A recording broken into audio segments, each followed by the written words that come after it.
Hi, I'm Pattu from freefincal. Budget 2024 has several changes for mutual fund taxation, and I have tried to summarize this in this tweet. So I shall just go ahead and discuss it. So we now have three types of mutual funds. So your understanding of the mutual fund taxation, however complex it tends to be, starts from this. We now have three types of mutual fund. The first type is the usual equity mutual fund that should invest 65% or more in domestic equity. That stays the same. Now we have a second type of mutual fund called explicitly called debt mutual fund, which has to invest 65% or more in bonds to be called as a debt mutual fund.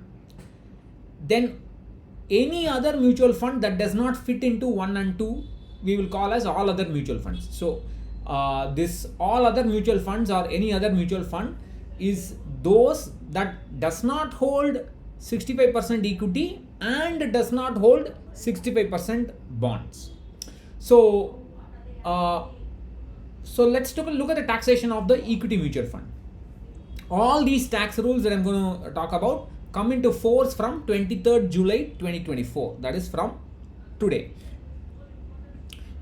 So for long-term capital gains, where the holding period is 1 year or more, the first 1.25 lakhs are free for a equity mutual fund. So from 1 lakh it has been increased to 1.25 lakhs. But the taxation has increased from 10% to 12.5%. For short-term capital gains, the holding period is less than one year. The earlier tax rate was 15%. Now it has increased to 20%. Now coming to debt mutual funds, which is the new category, regardless of the holding period, the taxation is always as per slab. So all other funds, which are the all other funds?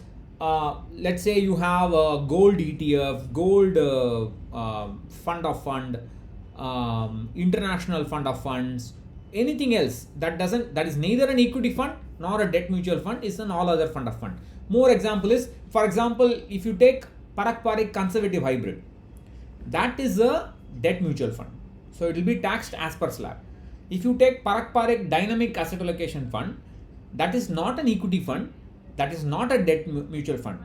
It is not an equity fund because it does not hold 65% equity. It is not a debt fund because it does not hold 65% of bonds.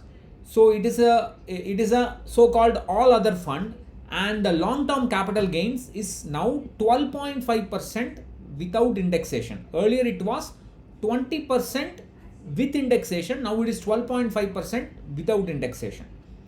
Earlier that I thought it was 3 years. The holding period was 3 years. Then I realized, thanks to many other people on Twitter, I realized now the holding period for all other funds for LTCG is 2 years. So if you want to qualify for LTCG gains from this all other category, it is now 2 years, and less than 2 years is STCG, short-term capital gains, and that is taxed as per slab. So that is the simplified summary of mutual fund taxation changes after budget 2024. Please head over to freefincal.com.